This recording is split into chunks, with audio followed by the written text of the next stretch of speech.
Hello class 8th। मैं सुषमा श्रीवास्तव। बच्चों, आप लोगों के हिंदी में महान व्यक्तित्व उसका पाठ 12 छत्रपति शिवाजी। आज इस कहानी को आपको पढ़ाऊंगी कि छत्रपति शिवाजी कौन थे और इन्होंने अपने जीवन में क्या क्या किया। तो भारतीय इतिहास के महापुरुषों में शिवाजी का नाम भी प्रमुख है। शिवाजी का जीवन भर अपने समकालीन शासकों के अन्याय और अत्याचार के विरुद्ध संघर्ष इन्होंने किया था। शिवाजी का जन्म जो है अप्रैल 1627 ईस्वी को महाराष्ट्र के शिवनेर के किले में हुआ था। इनके पिता का नाम था शाहजी और इनकी माता का नाम था जीजाबाई। तो शाहजी जो थे वो पहले अहमदनगर की सेना में सैनिक थे और वहीं रहकर इनके पिता शाहजी ने बड़ी उन्नति की और वे प्रमुख सेनापति धीरे धीरे बन गए।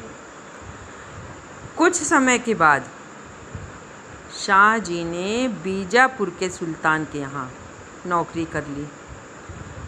तो जब शिवाजी 10 वर्ष के हुए तब उनके पिता शाहजी ने अपना दूसरा विवाह कर लिया।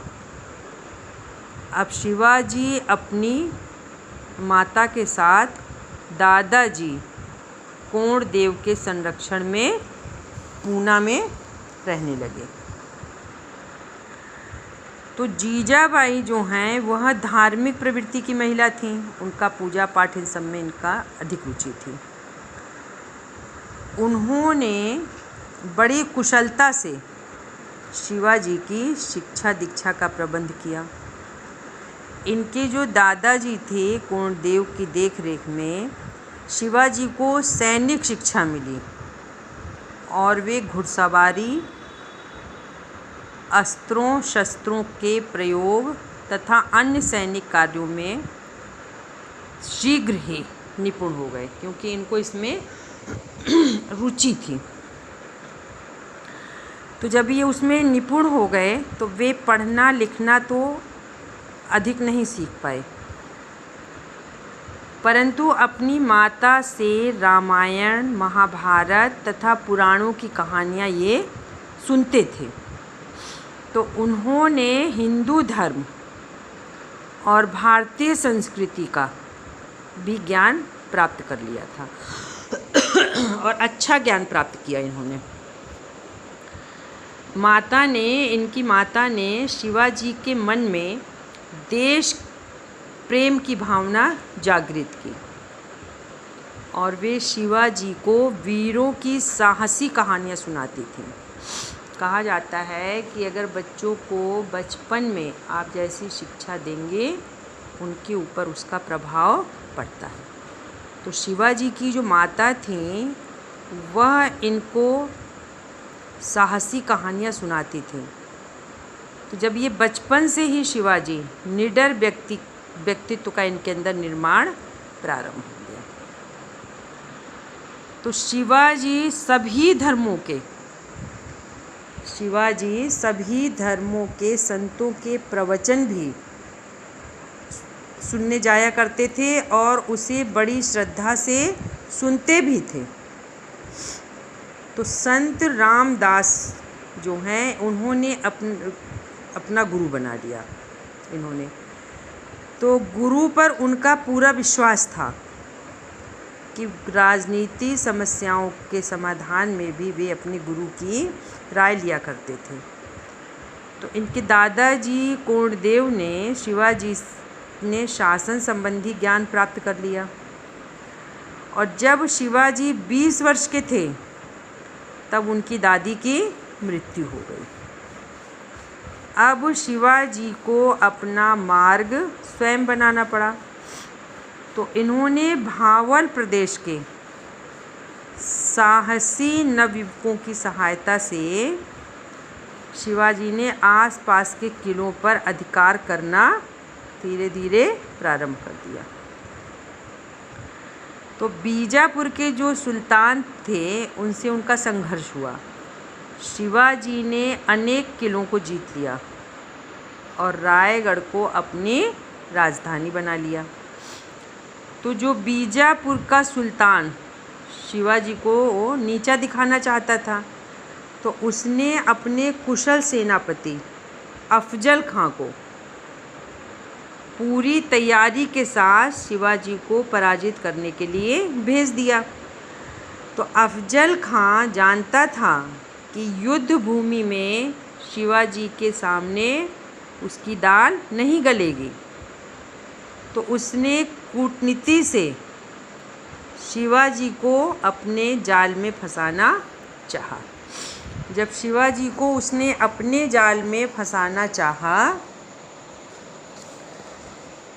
तो उसने दूत के द्वारा, दूत लोग होते थे तो वो लोग जो है संदेश लेकर के जाया करते थे, तो दूत के द्वारा शिवाजी को संधि प्रस्ताव भेजा। संधि मतलब मित्रता का प्रस्ताव उनको भेजा। तो उन्होंने दूत की बातों से अफजल खां के कपटपूर्ण व्यवहार जो था उससे उनको आभार मिल गया, और अब वे सतर्क होकर अफजल खां से मिलने गए। उन्होंने साहसपूर्ण स्थिति का सामना किया और वे हाथ में पहने हुए बघनक से अफजल खां का उन्होंने वध कर दिया। तो ये शिवाजी की बढ़ती हुई शक्ति जो थी, इससे जो है मुग़ल जो थे, मुग़ल बादशाह, उनको चिंता हुई। तो मुग़ल बादशाह में औरंगज़ेब भी थे, उनको भी चिंता हुई। तो उन्होंने अपने मामा शाहिस्ता खां को दक्षिण का सूबेदार बना भेजा और उनसे जो है शिवाजी की बढ़ती हुई शक्ति को नष्ट करने को कहा। तो शाहिस्ता खां जो थे वो पूना के एक महल में ठहरे और रात के समय शिवाजी ने अपने सैनिकों के साथ शाहिस्ता खां पर आक्रमण कर दिया। लेकिन क्या हुआ, वह अंधेरे में कमरे से भाग निकला और इस पराजय से मुग़ल साम्राज्य की प्रतिष्ठा को बहुत बड़ी उसकी क्षति हुई और ठेस पहुंची। तो अब शिवाजी का दमन करने के लिए औरंगज़ेब ने आमेर के राजा जयसिंह को भेजा। जयसिंह जो थे वह नीति कुशल, दूरदर्शी, योग्य और साहसी सेना नायक था। तो इन दिनों दोनों के मध्य 2 महीने तक घमासान युद्ध हुआ और अंत में शिवाजी को संधि करने के लिए शिवाजी जो हैं वह विवश हो गए। जब संधि करने के लिए शिवाजी विवश हो गए तो इन्होंने जय सिंह की सभी शर्तें स्वीकार कर ली। जब इन्होंने जय सिंह की सभी शर्तों को स्वीकार कर लिया तो जय सिंह के साथ शिवाजी आगरा पहुँचे। तब नगर के बाहर उनका स्वागत नहीं किया गया। मुग़ल दरबार में भी उनको यथोचित सम्मान नहीं मिला। तो स्वाभिमानी शिवाजी जो हैं इन्होंने क्या किया, यह अपमान सहन न कर सके और वे मुग़ल सम्राट की अवहेलना करके दरबार से चले आए। तब औरंगज़ेब ने क्या किया, औरंगज़ेब ने उनके महल के चारों ओर पहरा लगा दिया था और उनको जो है पहरा लगा करके उनको कैद कर लिया। जब शिवाजी का वध करने की योजना वो बना रहा था तो उसी समय शिवाजी ने बीमार हो जाने की घोषणा कर दी कि मैं बीमार हो गया हूँ। तो वे ब्राह्मणों और साधु संतों को मिठाइयों की टोकरी भिजवाने लगे। तो बहंगी में रखी एक और टोकरी में स्वयं बैठकर वे आगरा नगर से बाहर निकल गए और कुछ समय बाद अपनी राजधानी रायगढ़ पहुंच गए। और जब रायगढ़ वो पहुंचे तो शिवाजी के भाग निकलने का औरंगजेब को जीवन भर पछतावा रहा कि शिवाजी कैसे भाग गए। तो शिवाजी ने अपनी सैन्य शक्ति का पुनर्गठन किया और जब पुनर्गठन कर लिया तो समय ही आवश्यकता थी, तो उन्होंने मुग़लों से संधि करने में अपना हित समझा। तो दक्षिण के जो सूबेदार राजा जयसिंह की मृत्यु जब हो चुकी और उनके स्थान पर शहजादा मुअज्जब दक्षिण का सूबेदार हो गया, तो उसकी सिफारिश पर औरंगजेब ने संधि स्वीकार कर ली और शिवाजी की राजा की उपाधि को भी मान्यता दे दी। अब शिवाजी जो हैं अपने राज्य की शासन व्यवस्था को सुदृढ़ करने में लग गए कि अपनी शासन व्यवस्था जो है वह सुदृढ़ कर लें। शिवाजी बहुत प्रतिभावान और सजग राजनीतिक तो थे ही, उन्होंने अपने सैनिकों की क्षमता और देश की भौगोलिक स्थिति का पूर्व ज्ञान उनको हो गया। तो इसलिए उन्होंने दुर्गा के निर्माण और छापामार युद्ध में मुग़ल सेनाओं की सहायता करके उनको अपना मित्र बना लिया। और उनकी यह नीति उनके युग के लिए नई थी। यद्यपि उनका जीवन एक तूफ़ानी दौर के बीच से गुजर रहा था, पर वे अपने राज्य की शासन व्यवस्था के लिए समय निकाल लेते थे।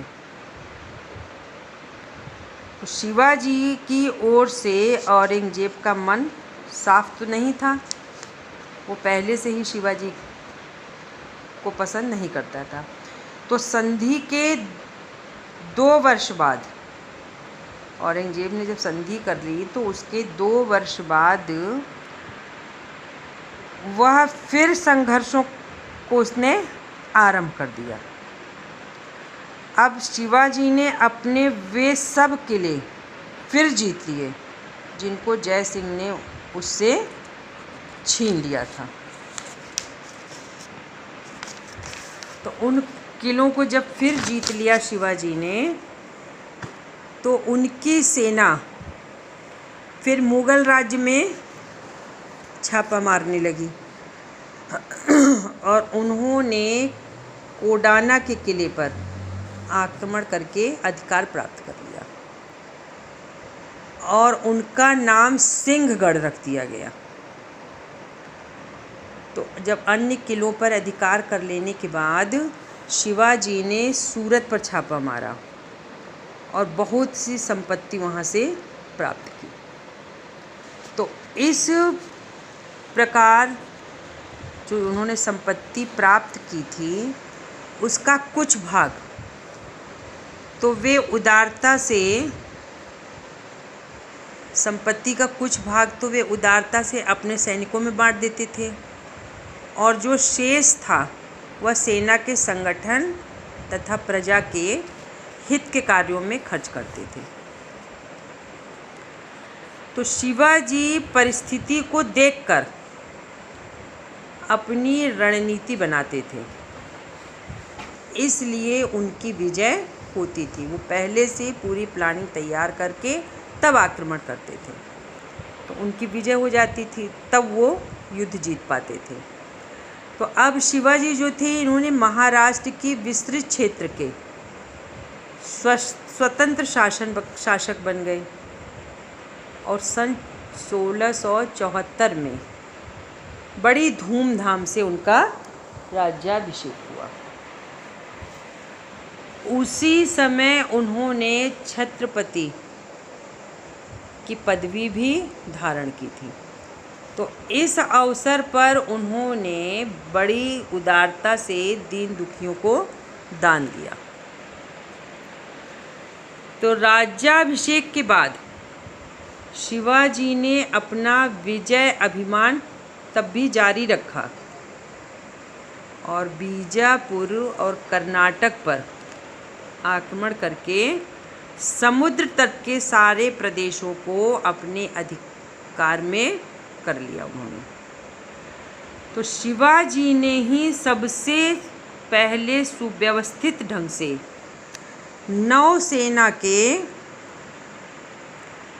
नौसेना का उन्होंने संगठन किया।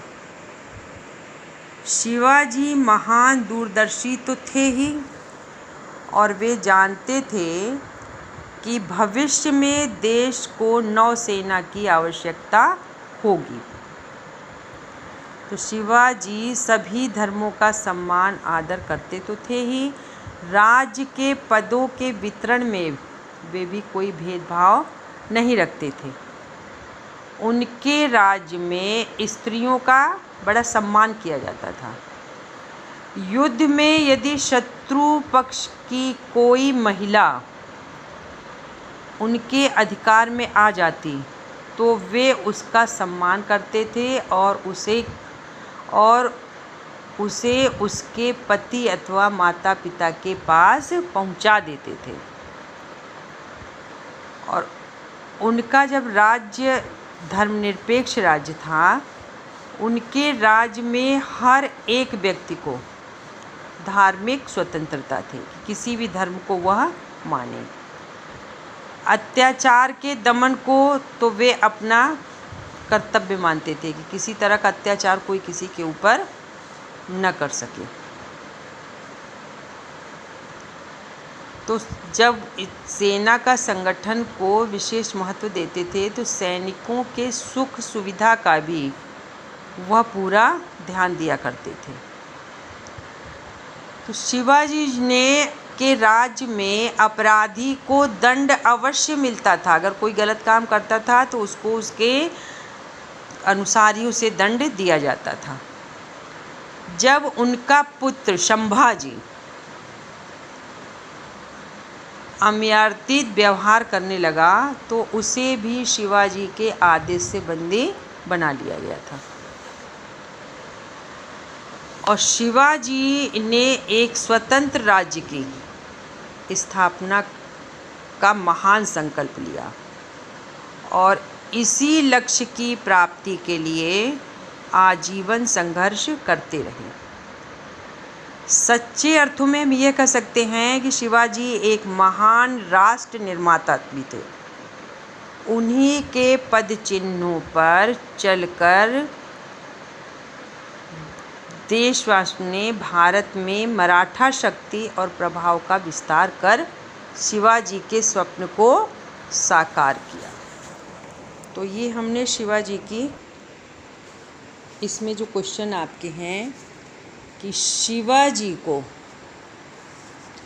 अपने आरंभिक जीवन में किन कठिनाइयों का सामना करना पड़ा, तो इसका उत्तर होगा कि शिवाजी का बचपन पिता के स्थान पर माता के संरक्षण में गुजरा और जब वे 20 वर्ष के थे तो बाबा का देहांत हो गया और उन्हें अपना मार्ग स्वयं बनाना पड़ा। बीजापुर के सुल्तान से उनका संघर्ष हुआ। अफजल खान ने उनके साथ छल किया, तब उन्होंने बघनक से उसे मारा। औरंगजेब के मामा शाहिस्ता खां से टक्कर ली और उनको पराजित किया। और मुग़ल शासक औरंगज़ेब उनका प्रारंभ से ही शत्रु बना रहा, जिससे शिवाजी को संघर्ष करना पड़ा। और यही शिवाजी की कठिनाइयाँ थीं कि उन्होंने जीवन पर्यंत संघर्ष में ही बिता दिया। फिर दूसरा क्वेश्चन, शिवाजी को मराठा राज्य की स्थापना करने में क्या सफलता मिली? तो शिवाजी को मराठा राज्य की स्थापना करने में शिवाजी जो थे बचपन से ही निडर व्यक्ति थे, क्योंकि इनकी माँ इनको कहानियाँ सुनाई करती थी। उनकी माता बहुत धार्मिक थी। उन्होंने धार्मिक नवयुवकों की मदद के आसपास के किले जीतकर रायगढ़ को राजधानी बनाया। उन्होंने छापा मार नीति से काम लिया और सैनिक शक्ति सुदृढ़ की। शिवाजी प्रतिभावान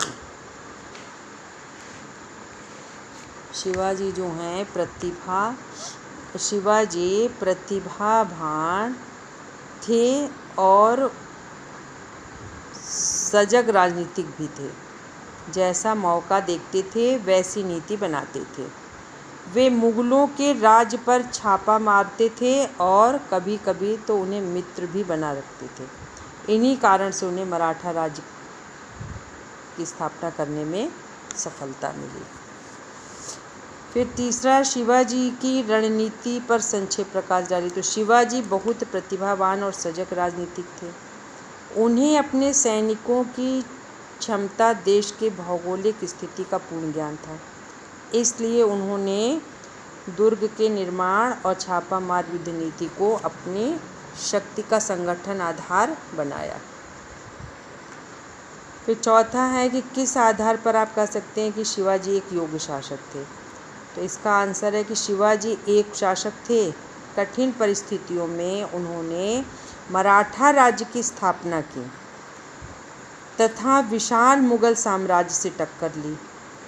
दुर्ग निर्माण और छापामार नीति से सैनिक शक्ति सुदृढ़ हुई। धार्मिक सहिष्णुता से प्रजा का मन जीता। उन्होंने छत्रपति की उपाधि धारण की, अत्याचारों का दमन किया और धर्मनिरपेक्ष मराठा राज्य की नींव डाली। फिर शिवाजी के चरित्र की प्रमुख विशेषताएं। उनके चरित्र की प्रमुख विशेषता थी कि शिवाजी एक कुशल योद्धा थे, बहुत प्रतिभावान और सजग राजनीतिक थे। वे सभी को माँ का सम्मान आदर देते थे। उनके राज्य में स्त्रियों का बड़ा सम्मान किया जाता था। उनके राज्य में हर व्यक्ति को धार्मिक स्वतंत्रता थी और उनका राज्य धर्मनिरपेक्ष राज्य था। अपने प्रजा तथा सैनिकों की सुख सुविधा का वो ध्यान रखते थे। अब आप लोगों को क्या है, इस कहानी का संक्षिप्तीकरण बता दें कि शिवाजी जो थे, इसका सारांश, भारतीय इतिहास के महापुरुषों में शिवाजी का नाम प्रमुख है। वे जीवन भर अपने समकालीन शासकों के अन्याय और अत्याचार के विरुद्ध संघर्ष करते थे। इनके पिता का नाम शाहजी और माता का नाम जीजाबाई था। शिवाजी बचपन से ही अपनी माता के परम भक्त थे। दादाजी कोंडदेव की देखरेख में शिवाजी को सैनिक शिक्षा मिली और वे घुड़सवारी, अपने शस्त्रों का प्रयोग उनसे मिला तथा अन्य सैनिक कार्यों में शीघ्र ही निपुण हो गए। जब शिवाजी 20 वर्ष के थे तो उनके दादाजी का जो है मृत्यु हो गई। अब शिवाजी को अपना मार्ग स्वयं बनाना था। तो भावला प्रदेश के साहसी नवयुवकों को सहायता से शिवाजी के आसपास जो थे उनके अनेक किलों को उन्होंने जीता। रायगढ़ अपनी राजधानी बनाया। शिवाजी की बढ़ती हुई शक्ति से मुग़ल बादशाह औरंगज़ेब को चिंता हुई और अब शिवाजी का दमन जो है पहुँचे। तब नगर के बाहर उनको कोई स्वागत नहीं किया गया। मुग़ल दरबार में भी उनको यथोचित सम्मान नहीं मिला। तो वो स्वाभिमानी तो थे, तो वह अपमान सहन न करे और मुग़ल सम्राट की अवहेलना करके वहाँ से दरबार से बाहर आ गए। औरंगज़ेब के महल ने चारों ओर से, औरंगज़ेब ने इनको घेर रखा था, उनको कैद कर लिया था, पर शिवाजी का वध करने की योजना बना रहा था। तभी समय शिवाजी ने बीमार हो जाने का घोषणा की और वे ब्राह्मणों और साधुओं संतों को मिठाई की टोकरियां भिजवाने लगे। तो बागी में रखी एक और की टोकरी में स्वयं बैठकर आगरा नगर से बाहर निकल गए। और शिवाजी बहुत प्रतिभावान और सर्जक राजनीतिक थे। अपने सैनिकों का क्षमता और देश के भौगोलिक स्थिति का पूर्ण ज्ञान था। इसलिए शिवाजी दुर्ग के निर्माण और छापामार नीति को अपने शक्ति का संगठन का आधार बनाया। शिवाजी की ओर से औरंगज़ेब का मन साफ नहीं था, इसलिए संधि के 2 वर्ष बाद फिर संघर्ष आरंभ हो गया और शिवाजी ने अपने वे सब किले फिर जीत लिए जिनको जयसिंह ने उनसे छीन लिया था। और सन 1674 ईस्वी में बड़ी धूमधाम से उनका राज्याभिषेक हुआ। उसी समय उन्होंने छत्रपति की पदवी धारण की। इस अवसर पर उन्होंने बड़ा उदारता से दीन दुखियों को दान दिया। तो बीजापुर और कर्नाटक पर आक्रमण करके समुद्र तट के सारे प्रदेश को अपने अधिकार में कर लिया। शिवाजी ने एक स्वतंत्र राज्य की स्थापना का महान संकल्प किया और इसी लक्ष्य की प्राप्ति के लिए वे आजीवन संघर्ष करते रहे। शिवाजी सच्चे अर्थों में एक महान राष्ट्र निर्माता थे। उन्हीं के पद चिन्हों पर चलकर पेशवाओं ने भारत में मराठा शक्ति और प्रभाव का विस्तार कर शिवाजी के स्वप्न को साकार किया। तो ये तो शिवाजी की कहानी थी आपकी, और इस कहानी में आप लोगों को बताया गया, शिवाजी के बारे में पूरी कहानी समझा दी गई। और इसी के साथ जो है आप लोगों को आपके उसमें है पहरुए सावधान रहना, उसका भी अर्थ और वो करवा दिया जाता है। आपका इसमें लेसन है पहरुए सावधान रहना, इसको देख लीजिए। इसका अर्थ क्या है? देश के रक्षक पहरेदार आज विवश की रात है। देश की सुरक्षा के लिए सतर्क रहें। स्वतंत्रता प्राप्ति के कारण देश के बंद दरवाजे खुल गए हैं, उसमें तुम अचल दीपक बनकर प्रकाश करो। यह स्वतंत्रता नए स्वर्ग को प्राप्त करने की पहली मंजिल है। जनता के आंदोलन से यह सुनहरा अवसर रत्न से भरी जल तरंग जैसा है। अभी हमें जीवन की समृद्धि व देश के नवनिर्माण के लिए बहुत कुछ करना है। पराधीनता से देश की हानि काली छाया को पूरी तरह से दूर नहीं हुई है। नए युग की छाँव पर को लेकर तुम समुद्र के समान महान बनकर देश में सावधानी से रक्षा करो। फिर दूसरा था इसमें आपका पराधीनता के समय जो विषम परिस्थितियां बाधा बनी हुई थीं अब दूर हो चुकी हैं और हम सब दिशाओं में विचरण करने के लिए स्वतंत्र हैं। चिरकाल से बंधी हवाएं अब खुलकर चलने लगी हैं। हमारी अतिक्रमण की गई सीमाएं प्रश्न चिन्ह बनकर खड़ी हो गई हैं। पुराने विदेशी शासन की प्रतिमाएं टूटकर नए प्रतीक उनकी जगह ले रहे हैं। तो प्रगति के तूफान को तुम चंद्रमा की तरह दीप्तिमान होकर आगे बढ़ो और सावधानी से देश की सुरक्षा करो। फिर अगला है स्वतंत्रता प्राप्ति के बाद देश की प्रगति के लिए हमें कठिन रास्तों पर चलना है। इस रास्ते को देखने के लिए हमने मशाल ऊंची कर दी है। शत्रु चला गया है, परंतु फिर भी हमें उनकी छाया से सावधान रहना है। शोषण के कारण हमारा समाज मृत और हमारा देश अभावग्रस्त मतलब कमज़ोर है, किंतु स्वतंत्रता मिलने पर नए जीवन में हमें प्रगति करना है, ऐसा हमारा अटल विश्वास है। जनता रूपी गंगा में ज्वार आया है, अर्थात लोगों में नया उत्साह आया है, और तुम लहर बनकर अपनी अच्छी तरह से प्रवाह दो, देश के रक्षक तुम सावधान रहो। फिर इसके क्वेश्चन आंसर थोड़े से देख लीजिए आप लोग। दी गई पंक्तियों के आधार पर कविता को आगे बढ़ाएं, तो ये अपने से कर लीजिएगा। नए युग की पतवार किनके हाथों में है? नए युग की पतवार सतर्क सावधान देश के रक्षकों के हाथों में। स्वतंत्रता के बाद आज भी अनेक ऐसी समस्याएं जो देश को तोड़ने में लगी हुई हैं, तो ये समस्याएं कौन कौन सी हैं ये उसमें दिया। तो स्वतंत्रता के बाद देश को तोड़ने वाली कुछ महत्वपूर्ण समस्याएं हैं: आतंकवाद, क्षेत्रवाद, जातिवाद, सांप्रदायिकता। हम सांप्रदायिकता सौहार्द कायम रखकर अपना सहयोग दे सकते हैं।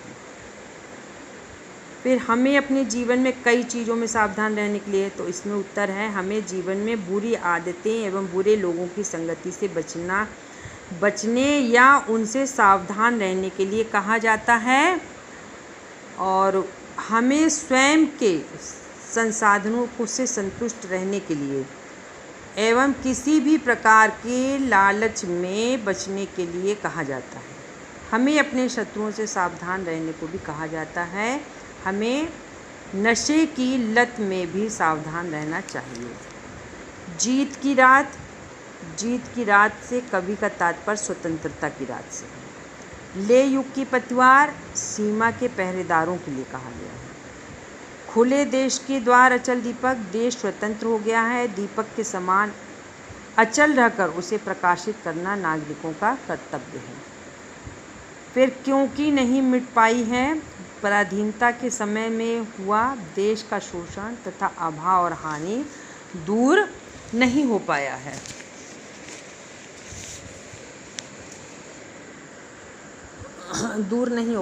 ले युग की पतवार अवधि महान समुद्र के समान नए युग के स्वतंत्र देश की मार्गदर्शन करना और उसे आगे बढ़ाना है। कवि पैरों को सावधान रहने के लिए कवि देश की सुरक्षा के लिए पैरों को सावधान रहने के लिए कहता है। फिर उसके बाद है आपका कविता की पंक्तियों को, ये ऊंची मशाल आज हमारी, आगे कठिन डगर है, शत्रु हट गया लेकिन उनकी छाया का भी डर है, शोषण है, मृत है समाज, कमज़ोर हमारा घर है, किंतु आ रही जिंदगी यह विश्वास अमर है। दीप्तिमान मतलब बुद्धि, बुद्धिमान, गति, गतिमान, युग, गुण, गुणवान, शक्ति, शक्तिमान, ये सब जो हैं वे रूपक अलंकार हैं। तो आज आप लोगों को छत्रपति शिवाजी की कहानी के बारे में बताया गया है। अब इसको आप लोग अपनी कॉपी में इसका सारांश सुलेख के रूप में कर लीजिएगा, और इसी के साथ साथ आप लोगों को हिंदी के क्वेश्चन आंसर भी दोबारा से करवा रहे हैं, उसको भी देख कर लीजिएगा, और ये सारा काम अपना बच्चों कंप्लीट कर लीजिएगा, और जो न समझ में आए उसको पुनः पूछ लीजिएगा। आज के लिए इतना ही।